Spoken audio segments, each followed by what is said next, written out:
नमस्कार, मी कल्पनाच क्राफ्टमध्ये तुमचं स्वागत आहे। आज लहानांपासून मोठ्यापर्यंत सगळ्यांनाच आवडणारे मी पालकचे पराठे बनवत आहे। हे पहा, अगदी सुंदर होतात हे पराठे। एक पालकची पूर्ण गड्डी घेतलेली आहे।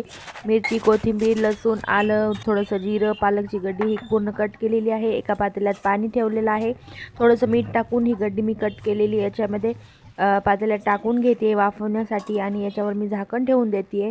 त्यानंतर मग थोडंसं मी गव्हाचं पीठ घेतलेलं आहे। आपण मिक्सरमधून लसूण काढून घेऊया। लसूण, आलं, मिरची, थोडंसं जिरं हे आपण मिक्सरमधून काढून घेऊया।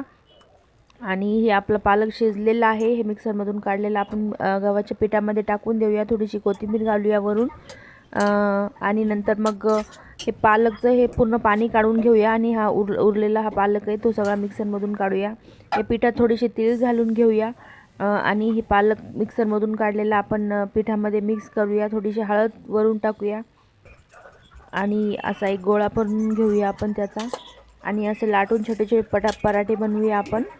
हे पहा, हे पराठे अगदी सुंदर होतात। मुलं डब्याला पण नेऊ शकतात शाळेमध्ये आणि असा पालक नाही खाणार पण पराठे त्यांना खूप आवडतात मुलांना, त्यामुळे तुम्ही नक्की ट्राय करा। हे पहा, अगदी सुंदर होतात हे पराठे।